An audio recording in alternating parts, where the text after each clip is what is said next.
Hello students, welcome to my channel CG. So आज का topic जो है ना हमारा किस पे है, आईआर स्पेक्ट्रोस्कोपी पे। आईआर स्पेक्ट्रोस्कोपी पे, ठीक है। आईआर स्पेक्ट्रोस्कोपी का दूसरा नाम वाइब्रेशनल स्पेक्ट्रोस्कोपी भी है, और हम इसे ऐसा बोल सकते हैं कि fingerprint of molecules. IR spectroscopy क्यों करने में आती है? ताकि हमारे जो कंपाउंड है उसके अंदर जो स्ट्रक्चर है, उस स्ट्रक्चर में कौन सा फंक्शनल ग्रुप प्रेजेंट है उसको चेक करने के लिए हम लोग आईआर स्पेक्ट्रोस्कोपी करते हैं। See study of absorption of IR radiation which results in vibrational transition, okay? And IR spectra is widely used in structural elucidation to determine functional group. IR spectra क्यों इस्तेमाल किया जाता है? स्ट्रक्चर में कौन से फंक्शनल ग्रुप प्रेजेंट है उसको डिटरमाइन करने के लिए। अब इसके रीजन्स लिखे हुए हैं, रीजन्स ऑफ आईआर। 3 रीजन्स है, ठीक है। Near IR, mid IR and far IR. Near IR का रेंज है 14,000 to 4,000 सेंटीमीटर इनवर्स, जो क्या करता है, ओवरकम करता है हार्मोनिक वाइब्रेशन को। मिड आईआर जो है उसका रेंज है 4,000 से 400 सेंटीमीटर इनवर्स, जो क्या करता है, स्ट्रक्चरल आइडेंटिफिकेशन करता है। और फार आईआर जो है उसका रेंज है 400 से 10 सेंटीमीटर इनवर्स फ्रीक्वेंसी के लिए। अब क्या है कि मान लो आप अपना एक मॉलिक्यूल ले रहे हो, ठीक है, ऑर्गेनिक मॉलिक्यूल लिया, वो मॉलिक्यूल ने आईआर रेडिएशन को एब्जॉर्ब किया। आईआर रेडिएशन को एब्जॉर्ब करने के बाद वो किस में कन्वर्ट हो जाएगा? कन्वर्ट हो जाता है एनर्जी ऑफ मॉलिक्यूलर वाइब्रेशन, यानी वो मॉलिक्यूल के अंदर वाइब्रेशन आने लगता है, ठीक है। इसलिए इसका दूसरा नाम वाइब्रेशनल स्पेक्ट्रोस्कोपी भी बोला गया है। सो अभी हम पढ़ते हैं प्रिंसिपल, ठीक है। जैसे कि हमने क्या बोला था कि जो मॉलिक्यूल है हमारा, उसने क्या किया, आईआर रेडिएशन को एब्जॉर्ब किया। एब्जॉर्ब करने के बाद क्या हुआ कि जो किस में कन्वर्ट हो जाती है, एनर्जी ऑफ मॉलिक्यूलर वाइब्रेशन। अब उसका प्रिंसिपल है कि energy of molecules equals to vibrational energy, rotational energy plus electronic energy, ठीक है। अब कोई भी मॉलिक्यूल आप ले लो, मॉलिक्यूल किससे बना होता है, एटम्स, यानी ग्रुप ऑफ एटम्स। वो एटम्स किससे कनेक्टेड होते हैं, एक बॉन्ड से। उनका स्ट्रक्चर क्या होता है, स्प्रिंग लाइक होता है, रिजिड स्ट्रक्चर नहीं होता है, ठीक है।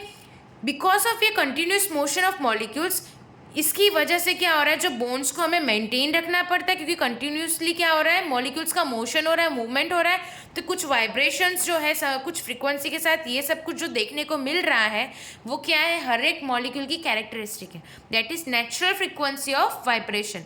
अब एनर्जी जो है, ठीक है, वो आईआर रेडिएशन के फॉर्म में दे रहे हैं।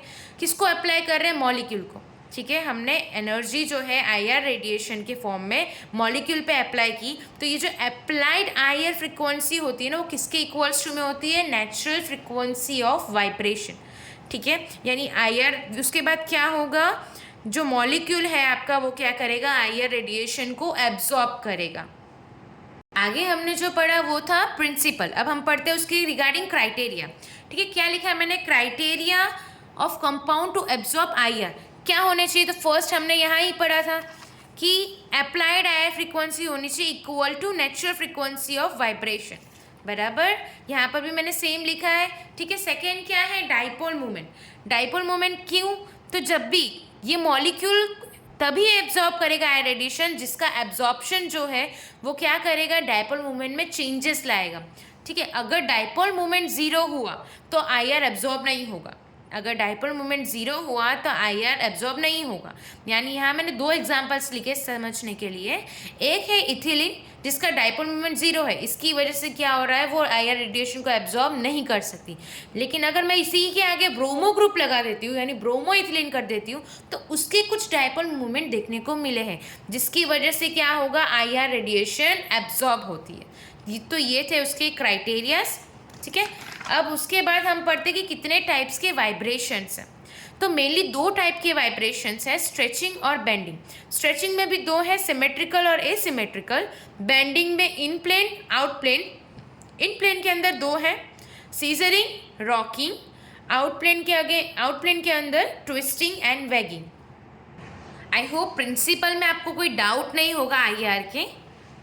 इफ़ अगर आपको डाउट है तो आप कमेंट सेक्शन पे बोल सकते हो, ठीक है। Thank you.